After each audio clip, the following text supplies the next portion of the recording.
Welcome back to Geek Channel 8. I'm Eric. I'm Rosie.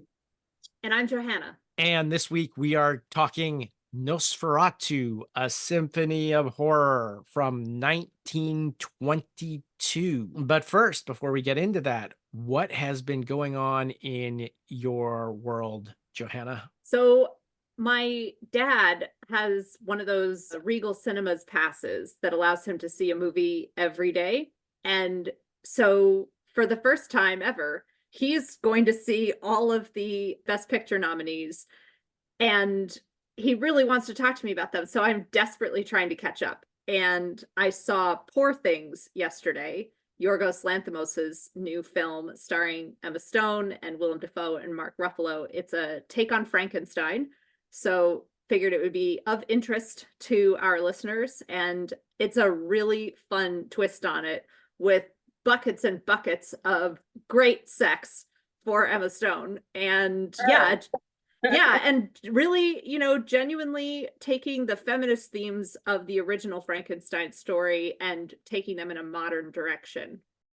Definitely, it's not the film where you feel like you're enjoying the entire thing. Like, there are parts where Emma Stone's character is super annoying, but overall it's... Emma Stone, super annoying? I cannot imagine that. Like, even the stuff that is disgusting and off-putting is for a good purpose, and ultimately it's a really fun creative film that I recommend. Well, are you up for watching it again if we do a Frankenstein arc someday? Damn straight. Okay, because that may have already been under consideration. Rosie, how about you? What's been going on with you? Out of curiosity, I saw that Jodie Foster was starring in this season of True Detective, and I was like, well, what's this about? I decided to check it out, and I've been making my way through the first season. And the first season stars Matthew McConaughey and Woody Harrelson. It's kind of a dirty, gritty murder mystery detective show based in Louisiana. And wow, it's really good. It's pretty intense. I have to watch it in short spurts where I'm in a place where I can pay a lot of attention, because it's one of those shows where every detail counts. So you got to make sure that you catch everything so you understand it.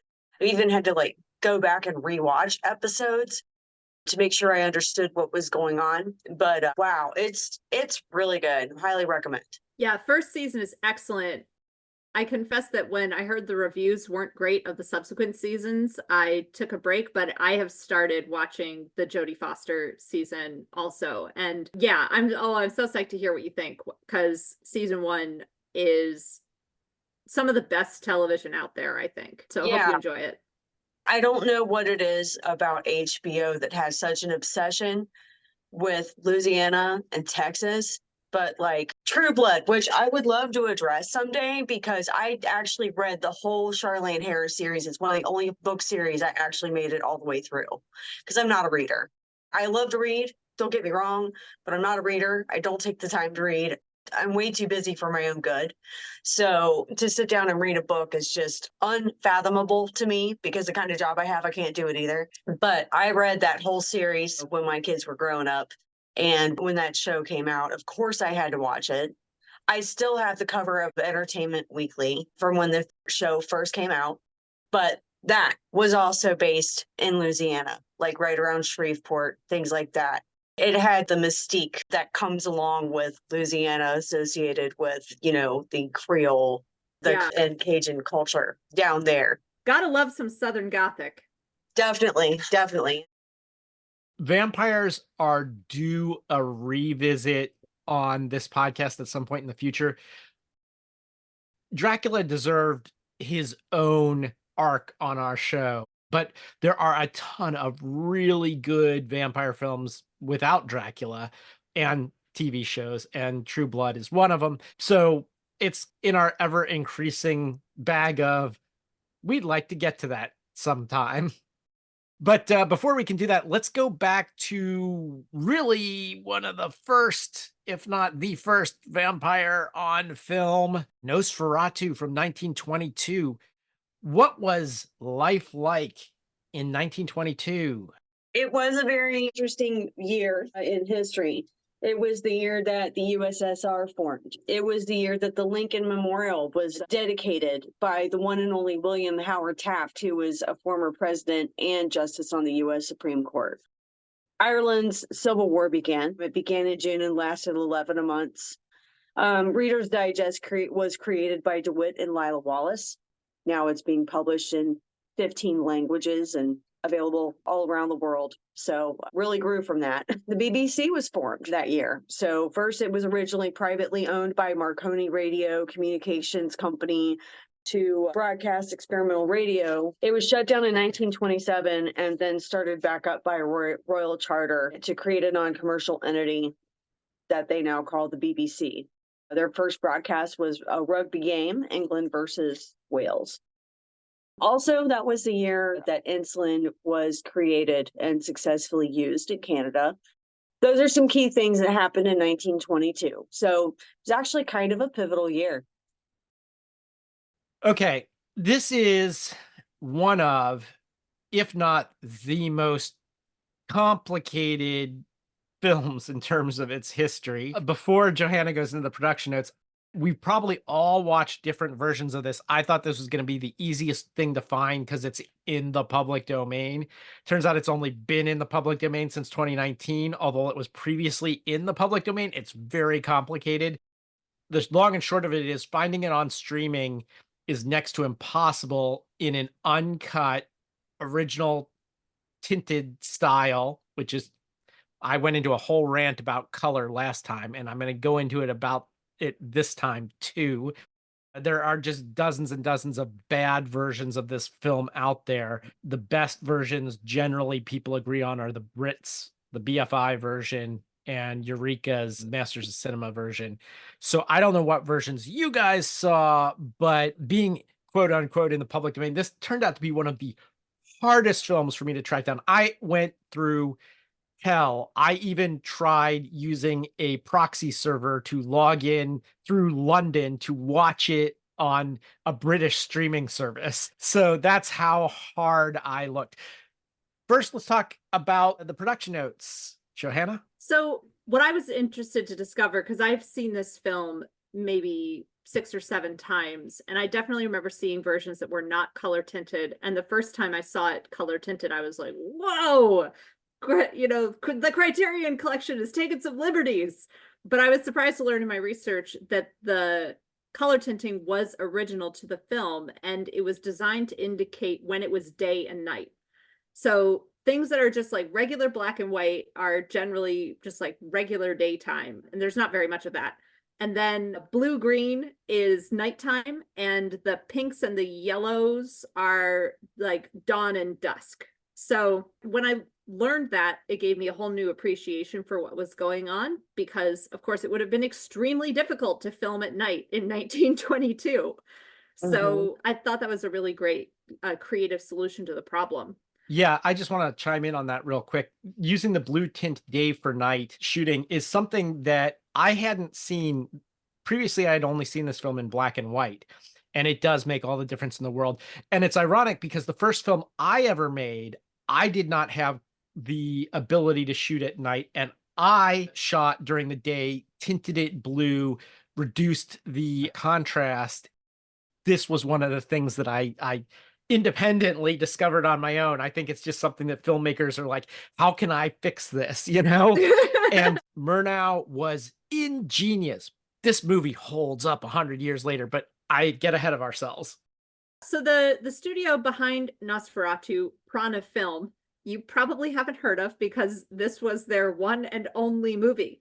It was founded in 1921 by Enrico Diekmann and an occultist artist named Albin Grau, and they named it after the Hindu concept of prana. Their goal was to create occult and supernatural themed films, but Nosferatu ended up being its only production, and they declared bankruptcy shortly after the film's release.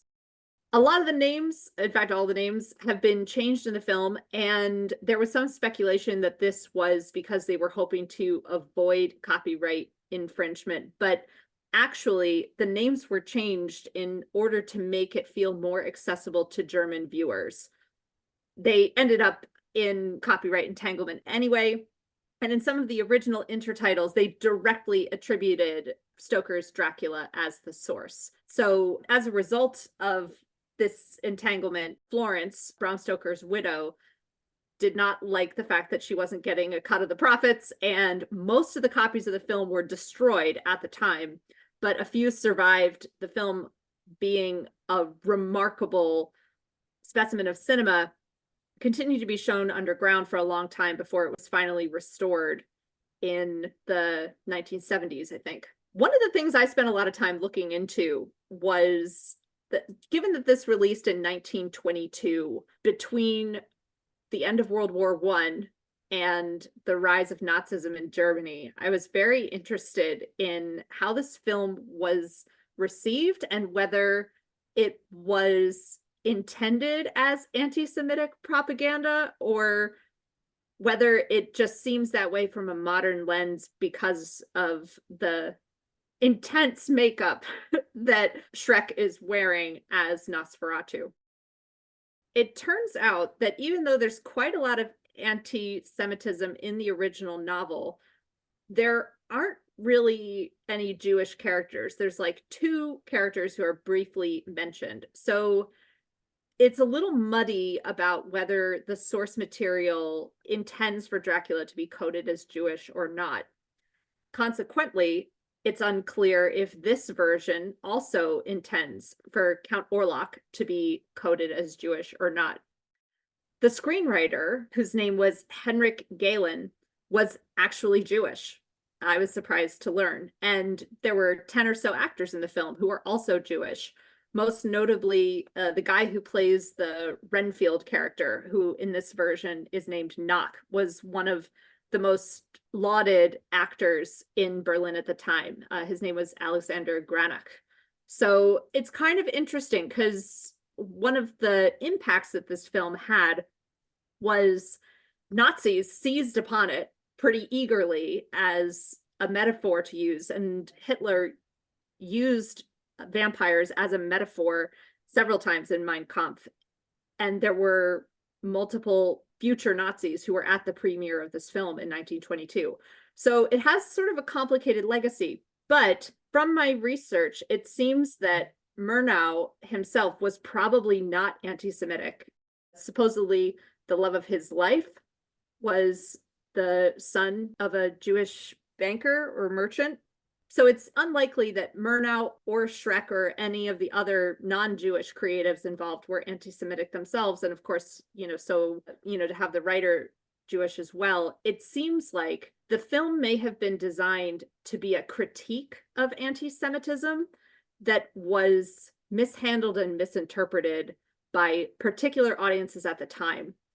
And some of this is because the story of Dracula is really the story of an outsider coming into a civilization and causing violence, devastation, and havoc. And you can read whatever outsider you want onto that monstrous character.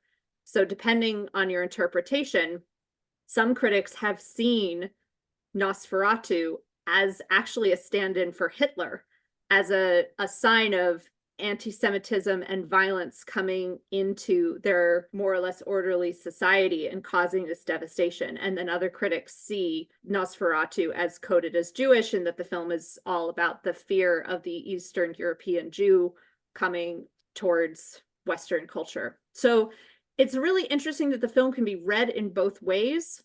I confess I did not find the sort of reputable sources on this topic that I expected to find, given how interesting this topic would be. The Nazis cast this huge shadow that it's really hard to escape from. Goebbels' propaganda films involved like rats, like hordes of rats, which we'll talk about when we talk about Herzog's version of this. It caused difficulties just even trying to film it because he was German. And if you remember when we watched The Forbidden Zone, that was accused of being anti-Semitic. And Richard Elfman was just like, I just cast my uncle and he was playing himself. It's like, the problem is once something is tainted with that Nazi brush, it's really hard to escape it. I was unaware of that connection first time I saw this. The second time I saw this, I'm like, oh yeah, of course. Max Schreck's character is supposed to be this hook-nosed, deformed-looking Jew guy. This is what they're trying to go for. And then, like, the true litmus test is Riefenstahl. Like, do you consider her someone who did what she had to get by and made Nazi propaganda films when she made Triumph of the Will, and then when the Nazis were no longer in power, was able to make the film she wanted? Or do you believe that she's a true believer? Because she then made the Olympia movie following Triumph of the Will.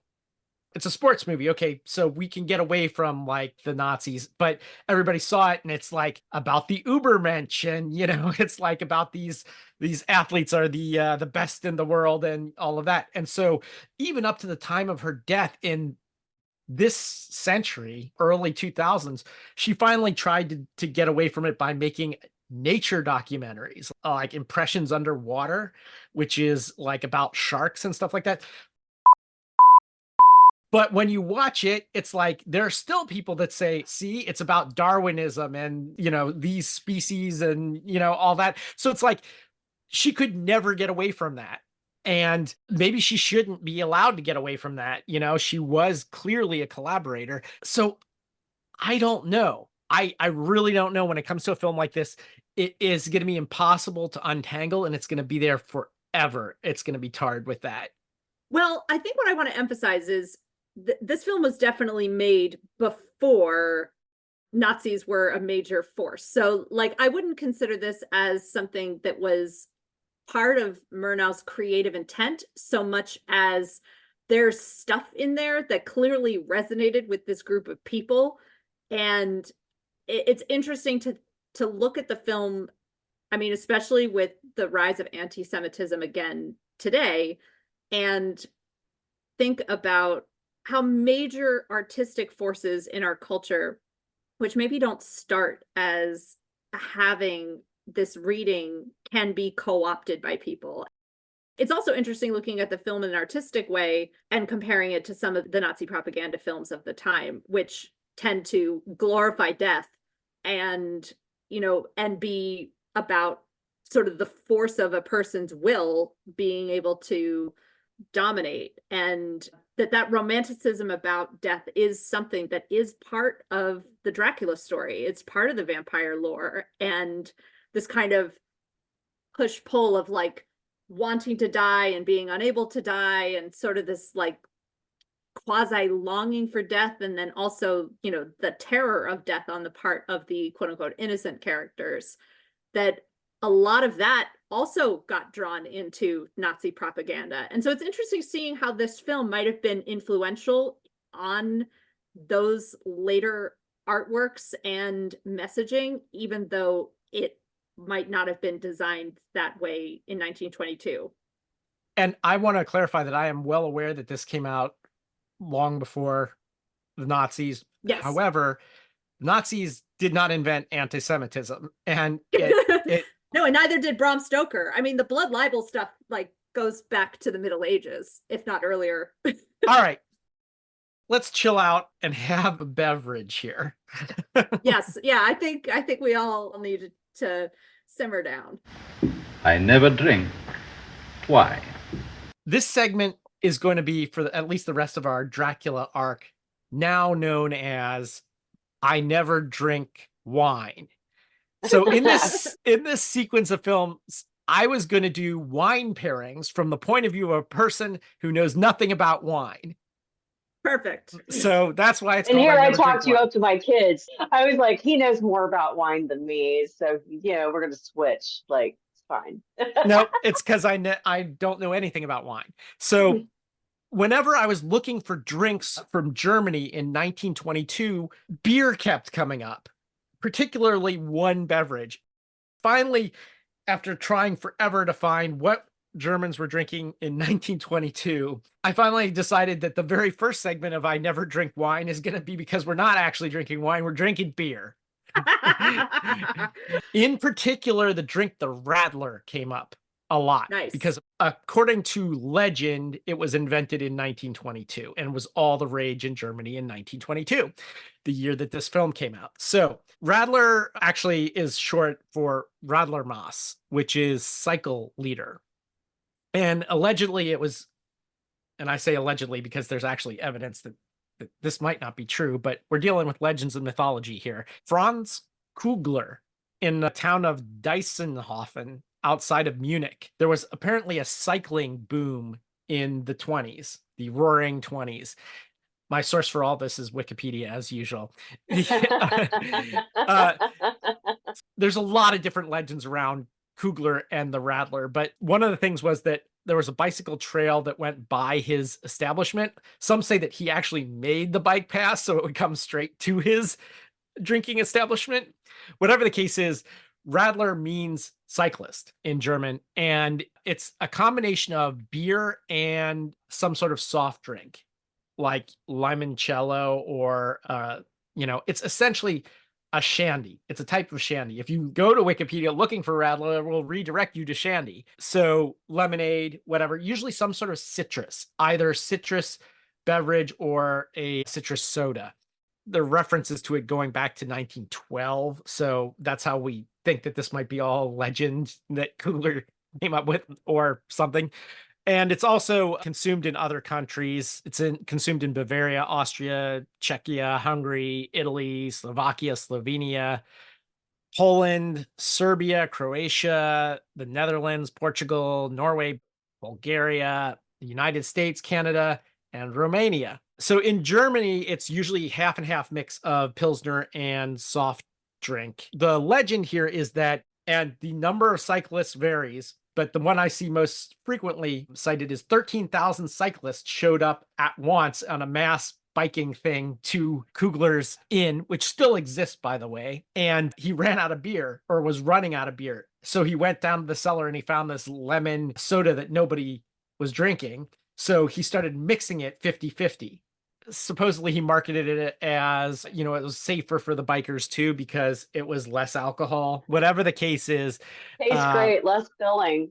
Yeah, exactly. Half and half mixer of Pilsner beer and a soft drink, Alsterwasser, which is water from the Alster, a river in Hamburg. Radler or Alster often was made with orange flavored drinks. They're synonymous in parts of Germany. In Austria, a sour Radler is a mix of lager and soda water. It's really popular in the summer months due to its low alcohol content and being a thirst quencher. But those are all legends about Kugler. I have heard, although I don't have any sources for it because I heard this a while back and was unable to find them, but it's certainly possible.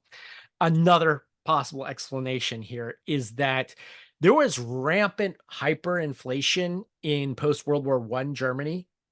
As we know, it was one of the root causes of World War II. And according to PBS.org, this is something I do have a source for, prices doubled from 1914 to 1919 and doubled again during just 5 months in 1922. Beer went from 5.6 to 18 marks per liter. Add that, and then I've also heard that rationing put in place during World War remained in effect in many places. So it's not hard to imagine that it might have been introduced by necessity or as a cost-cutting measure. I mean, even if it wasn't as a cost-cutting measure, he certainly profited more by watering down his beer. In any case, here's what I did, because I always drink or eat what I recommend in these segments. I actually do this pairing myself. I took a hand juicer and I squeezed I squeezed the juice of one blood orange.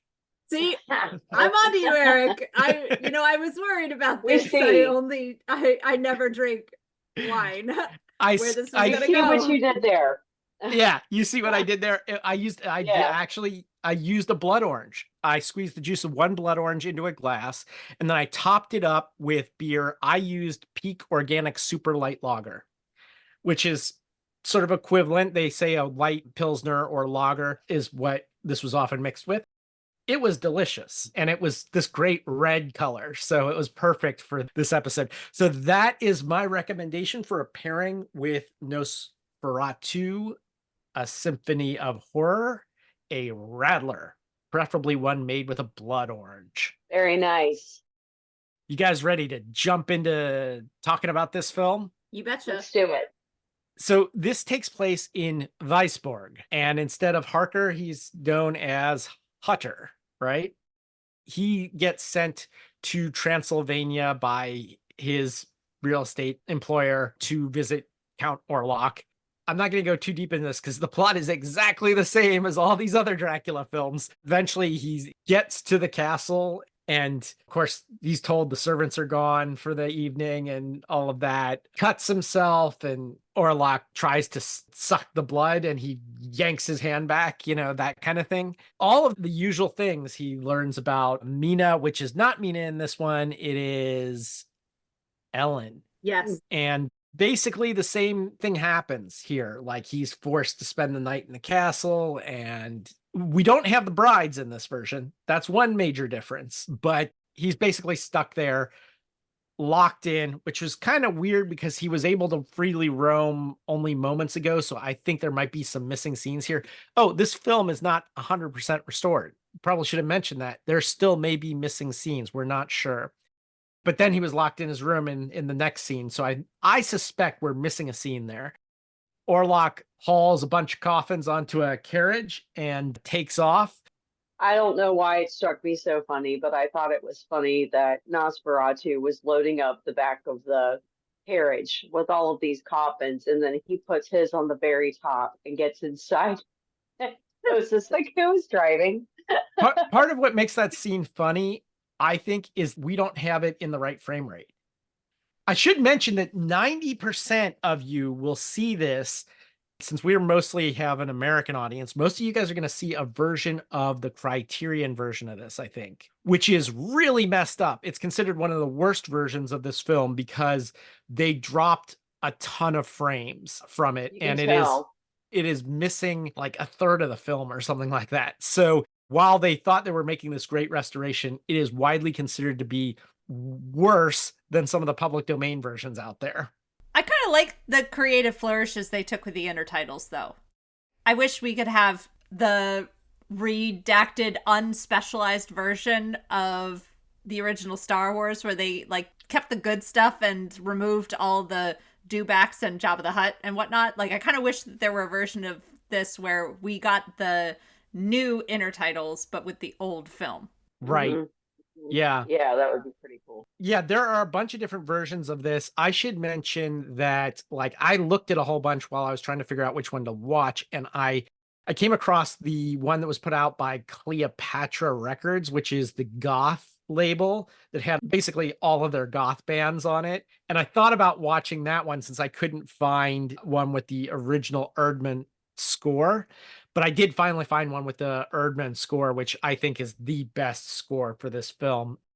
So I just want to echo Rosie's comment about how funny the film is. That was something that struck me watching it this time around also. Like one of the intertitles about Knock says, about whom all sorts of rumors circulated. There's just like funny turns of phrases throughout the film or funny moments. I also will note that I like this version of the tavern scene best of all of the Draculas we've seen so far. And I think one of the things I like about it is that it is very brief and like captures the tavern feeling and then kind of like moves on, which is sort of how I feel the tavern scene is supposed to go. And in a lot of other versions of Dracula, it feels belabored and like, you know, has a little bit too much significance put on it. Horror of Dracula in particular, yeah. Yeah, that one, like, we'll talk about other later versions, but this my favorite tavern scene. Okay, so I didn't find this movie funny most of the time. I found it very chilling. Like, this is actually scary. If you find a good version of this and watch it at night with the lights out, it's still scary to this day. But there were some funny things, particularly in Act 1 and Act 2. I summarized basically up to him escaping the bedroom, which is the end of Act 2. So we should talk about both the first two acts. But some of the things I did find funny is when the unscrupulous real estate broker gets this letter, it looks like it's written in dingbats by hand, you know, or web digs or something like that. It's like it's like some 13-year-old's secret code with little skulls and crossbones and weird symbols, something that like a 13-year-old would think an incantation would be written in or something like that. Thank you for saying it so I didn't have to.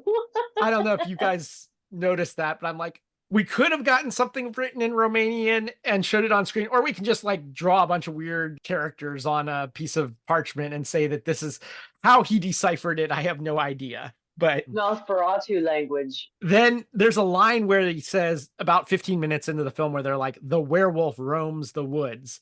And then I'm like, is that a hyena? Because it looks like a hyena to me. It definitely looked like a hyena. I originally gave Dracula 1931 crap about putting possums in there.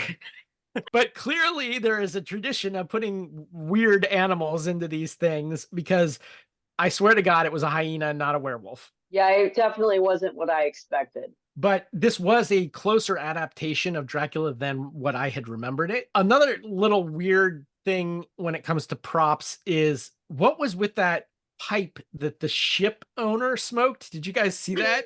It's like, Thank you. it's like 4 feet long or 5 feet long, kind of like an opium pipe, maybe. Yeah, that was my best guess. I forgot to look that up because I'm interested. Watching this, I realized that this is the film that confused me about Lucy's sleepwalking, unless there's significant missing scenes, which there might be. Some things here that presume familiarity with the novel already. Hutter's scene going where he wants in the castle and finding Orlok's coffin, but immediately following that, we see him seeing Orlok loading the coffins, leaving, but he can't get out of his room. So either Orlok came and locked his door or something. And then the other is this sleepwalking stuff. And I think there was a bat that came to Ellen's room. So it was like, did the bat fly all the way to Germany and then come back? Or what? I have no idea. It's just kind of confusing.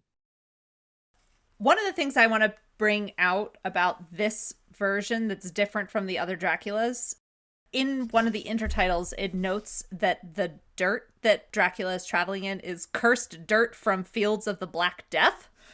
And that this version, because it was done in 1922, which would have been around the time of the Spanish influenza that killed tons of people post World War I, the connection between Dracula and the plague is something that doesn't really show up in the original novel and is particular maybe to something that people in Germany would have been terrified of right now. I had forgotten about that until I did some research into, particular things about this version. I wanted to bring this up too, because when we were watching the 1979 Hollywood version of Dracula with Frank Langella, I mentioned that why was it in the Edwardian era? My theory for why it was in the Edwardian era was that it was a time when people could still remember, there were still people alive who remembered the Edwardian era. And the bubonic plague, we generally think of it as so long ago, and it swept Europe during the Middle Ages. And yeah, that was the worst one, but it was a series of plagues. It wasn't just one. And it seems so long ago to us now because the last one was more than 100 years ago. But the very last one, the last of the series of bubonic plagues that was major plagues, came out of Hong Kong, but it reached every major seaport in the world by 1900. So only 22 years before this. So that was the last episode, outbreak, pandemic of the plague was still around. So yeah, I think it would have been on their minds. That makes sense. Let's jump into Act 3, where it opens up. In most modern versions, you get Van Helsing talking about the vampire bat and stuff like this. In this one, it's carnivorous plants. So I think they got a hold of a Venus flytrap. Interestingly, again, a New World thing, right? I don't think Venus flytraps exist outside of the Americas naturally. Mhm. It didn't make sense to me. I'm like, why are we talking about that? It doesn't seem like the same thing to me. Doesn't make sense. But I think it's weird and exotic. Kind of like, true. if you think about the early silent films, it's not that long before this where it was like train coming into station was like a film, or it's like, hey, let's make a film about this thing that most people never see, you know? And I think it's Mhm. goes to the hyena too. It's like, we can throw this in there. People have never seen this, and it's weird, and it kind of fits. It's about a plant that survives by eating bugs, you know? So why not, you know? As things progress here, I had a question about the voyage of the Demeter in this. There's no storm. So why would the captain lash himself to the wheel? I've always assumed that that was his reason for doing it. But it's in this, it's in almost all the versions. I wanted to bring this up when Courtney was with us because she said that the storm from her interpretation was the sea rejecting Dracula. And I've always considered it as Dracula commanding the storm, you know? But if in fact it was rejecting him, it seems really weird that he would prey upon the crew, who's his only lifeline to getting to land safely if he's not controlling the storm. And it really makes it weird why the sea captain would lash himself to the wheel in smooth sailing. My answer to that is the diary entries that they read from the captain has a very like, and then there were none feeling. So my interpretation was that the captain lashed himself to the wheel because folks seem to just be mysteriously disappearing overboard. And he didn't want it to happen to him. So he tied himself to something. So I thought it was maybe out of self-interest and not out of, you know, you didn't need the storm. I was just gonna say Nosferatu with those long ass Cardi B nails would not be able to untie him. So second layer of protection. I saw this film and a bunch of other silent films that I love, like Metropolis, for the first time in the 80s. And what I didn't know, because the 1920s seems so long ago in the 80s, was that the interest in preservation and restoration of silent films didn't really start until the 70s. And then it was small little collectives. It wasn't done in any major way until the 80s. So when I saw Metropolis, and then I watched it again more recently, I realized I hadn't seen Metropolis because I hadn't seen so much that had been found since then. And I suspect that the same thing is true here, that we still do not have the full Murnau Nosferatu, and I bet there is a storm scene missing. Hey, you know, things to Probably. look forward to. You know, later in our lifetime, they will discover the missing reels of this film. When I looked up the film, I saw that there were several articles there saying that not all of it has been completely restored. There's still missing footage. Yeah. Yeah, yeah. That's So definitely sounds like a fun Google search to do when you're bored. There's other films we're even more familiar with that still have missing sequences. The missing spider pit sequence from King Kong, for example. I brought this up to Johanna recently when we were Yeah. talking about like, it's a fully restored version of King Kong. I'm like, yeah, really? Does it have the spider pit sequence? Because if not, it's not a fully restored version of King Kong. Right, it's Um, just a not so fully restored version of King Kong. Just thinking about my old mentor, Bill Pence, who helped to restore King Kong. I think there was just some joy in calling it the uncut King Kong in, you know, just like a very graphic way. But we digress. Act 4, the ship arrives and Orlok departs. Knock, who is essentially our stand-in for Renfield, kills an orderly, and the people learn of the arrival of the plague. They think that these deaths are caused by Army of mice or rats or whatever they yeah, are. from the ship. Ew. I think it's also in Act 4, if not in Act 5, when Ellen reads the book that talks about how to defeat vampires. Only a pure-hearted woman can distract the vampire until after the first crowing of the cock in the morning, and that he will be destroyed by the sunlight. And so in Act 5, that's what she does. In this version, a woman without sin can sacrifice her own blood to keep him past the dawn. This is the film that really establishes that sunlight kills vampires. In the novel, it's more like it weakens him. He can't act by day. I don't remember it specifically saying that it kills him. Certainly not a major combustion kind of thing. I love the inevitability of Nosferatu. Like, whenever you sense that he has a victim in mind, just how very slowly he moves towards them. And this is true of Hutter in the beginning and also of Ellen in the end. Like, for a while, Nosferatu is just like in the window, just like watching her. And that we get a lot of anticipation and buildup of the ultimate attack at the end. But the sense of inevitability I find really creepy in this version. And the inevitability of Nosferatu is the inevitability of death coming towards you. Knowing that this movie is like 102 years old, it's like you're watching living history. And it can also be kind of creepy at the same time because it is film. You're seeing people move in real time from 102 years ago, and they put together this amazing drama that's legit scary. It makes it creepier than it normally would just because it's 102 years old. They did an amazing job telling the story. I like really, really old movies just because it's nice to see a window into the way things were done. The stylization, it's like you could tell it's the 20s doing history. You know, just like when you watch a movie from the 70s, when they're doing like the era of the 20s, you can tell it's the 70s doing the 20s. It's like the same thing. All in all, it was an enjoyable film. I have watched this many times and I will watch it many more times, usually on Halloween with the lights out. I think that this, Perfect for that, yeah.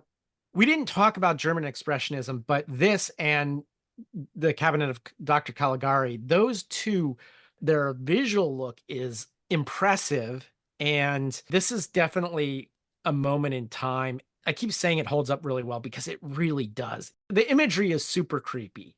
And like, if you were not to do anything else, but, have this on, and not even follow the story, just have this on, which I've done before during like a Halloween party or something like that. It just fits the mood. It's just so good.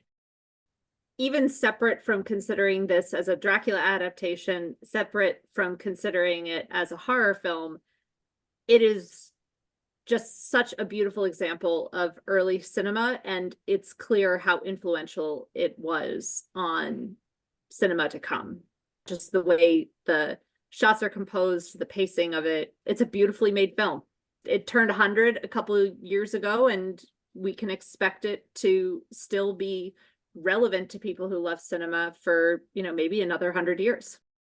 All right. Well, if you have anything to tell us about this film, Nosferatu, your viewing of it, anything like that, write to us.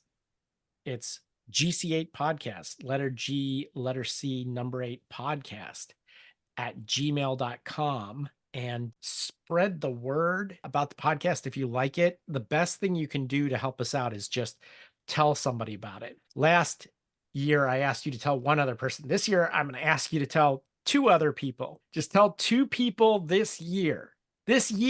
Tell 2 people about the podcast. Until next time, this is Eric. This is Rosie. This is Johanna. Signing off.